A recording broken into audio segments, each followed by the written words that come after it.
حلوای شاه پسند مخصوص این روزایی که ماه رمضونه.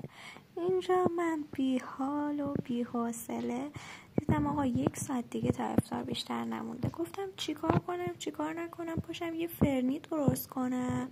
همینجوری حرکت کردم، آروم آروم اومدم به آشپزخونه کوچیکم و اینجا در یخچال رو باز کردم. خودم هم نمیدونستم چه فرنی میخوام، واسه همین البته یخچالم نامرتبش دیگه، شما به بزرگی خودتون باید ببخشید. مغز جوت آوردم، گفتم حالا به یه جا به درد میخوره دیگه، نمیخوره خیلی بابا. بعد همینجوری داشتم نگاه میکردم به این بند و بساطی که واسه خودم چیده بودم و از بین اونا داشتم یه چیزایی پیدا میکردم، ولی خب گیج نمیدونستم باید چی کار کنم. گفتم خب برم ماده اصلیش رو بیارم دیگه. ماده اصلیش آرده. آرد رو برداشتم و یه نگاه بهش انداختم و گذاشتمش اینجا. باز گفتم برگردم تا یه چیزی دیدم بالاخره تو یخنی پتانسیل باید کردم، دیدم آقا دارن خراب میشن. گفتم ای بابا، برای شب که خواستم سحری درست کنم حتما ازشون استفاده میکنم. اینجام که یه ذره بیکینگ پود دیدم، گفتم حالا یه باقی سبدم بگردم شد چیز بهتری هم دیدم، ولی خب دیدم فقط بیکینگ پود دیگه. حالا نمیدونم وانیل بود یا بیکینگ پود، حالا همونو برداشتیم و کارمون به یخچال تمومه. حالا بریم سراغ کابینت. بچه‌ها کابینت من دوباره به هم ریخته. دیروزش که داشتیم میرفتیم تفریح به همش ریختیم، ولی من مرتب بودم و یه وقت فکر نکنید که یه سری پودر پسته و بادام و اینجور چیزا بود، اینم نشاسته بود، نمیدونستم میخوام باش چی کار کنم. اینجا هم که گفتم قبل اینکه گاز داغ بشه برم مرتبش کنم دیگه. شروع کردم به دستمال کشیدن و مرتب کردن آشپزخونم. از اونجایی که قبلا تمیزکاری اساسیشو کرده بودم نیازی به گاز پاک‌کن نبود و اینجا فقط از شیشه پاک‌کن استفاده کردم که یه ذره برق بزنه براتون، بالاخره ما اینیم دیگه. هی بابا همینجوری مرتب و تمیز میکردم با این دستمال و شما خیلی از این پشت صحنه‌های منو ندیدین بچه‌ها. امروز هم گفتم یه ذره از پشت صحنه‌ها ببینید، بالاخره این گاز من اصلا امروز اون جوری که میخواستم تمیز نبود دیگه. گفتم خودتون ببینید اوضاع چی جوریه. اینجا بچه‌ها من میخوام آرد رو تفت بدم. اینجا همچنان من قصد داشتم که فرنی درست کنم. حالا بهتون میگم چجوری رسیدیم به حلوای شاه پسند. همینجا آردمون رو تفت میدادم. من همیشه فرنیم و آردش رو تفت نمیدادم. سری پیش که درست کردم همسری گفتش که مزه آرد میده. در کل خوب شده بودا، ولی میگفت مثلا طعم آردش به چشم میاد، یعنی به زبون میومد. حالا هر چی. اینجا ما گفتیم خب باشه ما میریم تفت میدیم. اینجا هم پنجره رو براتون باز کردم که بهتون بگم من ساعت چی شروع کردم و چه ساعتی تموم شد. اینم از سقف همسایه. برگردیم سر ماجرای خودمون. بازم بچه آرد و تفت دادم. انقدر باید این کار رو تکرار کنید که نگو. من خب اینجا روزه بودم دیگه، تصمیم گرفتم که یه ماسکم بزنم که دیگه این بوی مواد رو حس نکنم. لابه داشتم گفتیم حالا آرد رو کم کنیم بریم میذاره آب بدیم بگلا، دیدیم ای بابا این خالیه. باز برگشتیم همون آشپزخونه نقلی خودمونو. ای بابا ظرفام اینجا آبروم رفت. من هیچی دیگه بعد از آب دادن به گلا دیگه اومدم سراغ ظرفا که خب نشونتون ندادم. یعنی فیلم گرفتم اما نه فیلم نگرفتم، اصلا کلا نخواستم بگیرم، نمیدونم چرا ولی نگرفتم. شما چیکار داری؟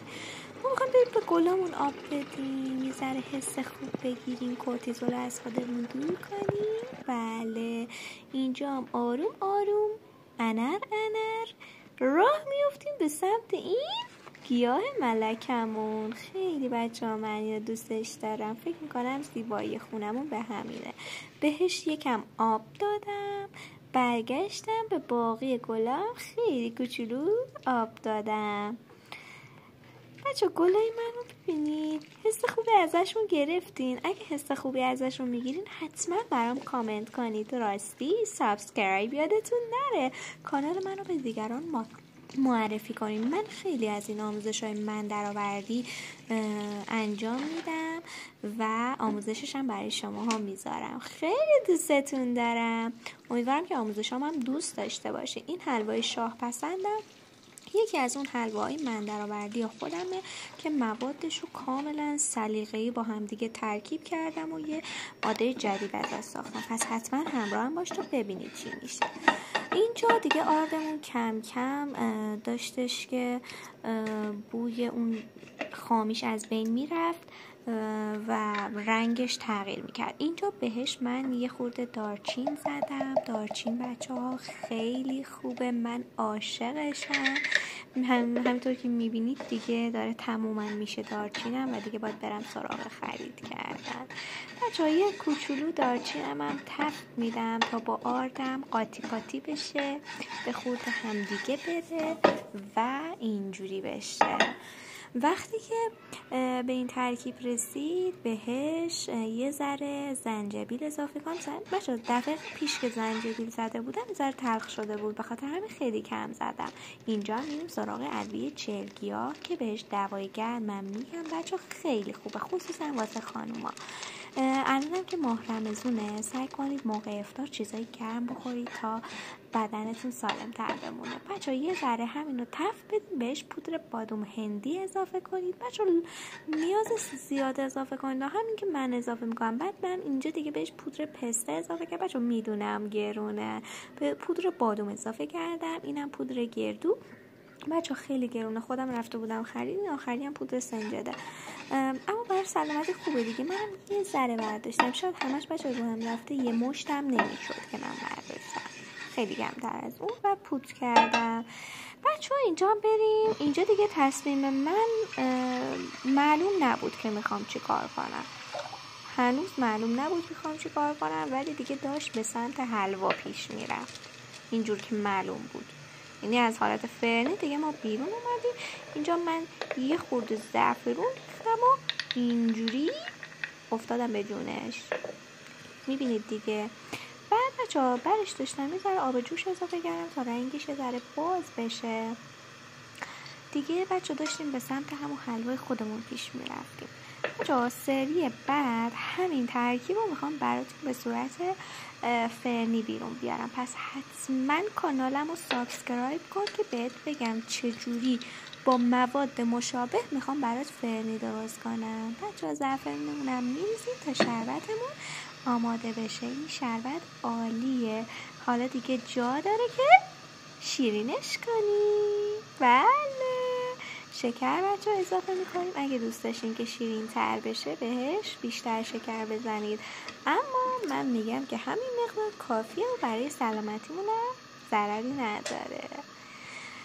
بعد اینجا رفتم لامپو براتون اضافه کردم. احساس کردم که توی تاریکی دارین به فنا میرین و وارد فضا میشین. برش میداریم بچه ها. دوباره اون ظرف آردیمون رو میاریم اینجا، بهش روغن خوب جامد اضافه میکنیم و ببینید که من دیگه چی کار میکنم. بعد همینجور بچه ها یو خورده همش میزنیم تا به این باف در بیاد. داره شبیه کاچی میشه. بچه یه سری هم اگه دوست داشته باشیم براتون حتما کاچی درست میکنم. کاچی هم بچه خیلی خوشمزه است، حتما براتون درستش میکنم. بچه اینجا که یه ذره شبیه آدمی زاد شد شروع میکنیم شربت بارمون رو بهش اضافه میکنیم و آروم آروم هم میزنیم. دوباره شربت و آروم آروم هم میزنیم تا به این غلظت برسیم. بچه فکر کنم دیگه خودتون میتونید نگاه کنید و من میخوام دیگه خداحافظی کنم چون گلوم داره میگیره. شما خودتون نگاه کنید ببینید چی میشه. اوکی؟ understand؟ برم یا بمونم؟ برم؟ حرف نزنم؟ چرا؟ حالا که حلوا داره شبیه آدمی زاد میشه، حالا که هنرمو بهتون آموزش دادم دیگه میگید ساکت شم. باشه من ساکت نمیشم. خب بچه اینجوری یه ذره کتکش میزنیم. به به ببین چی شد.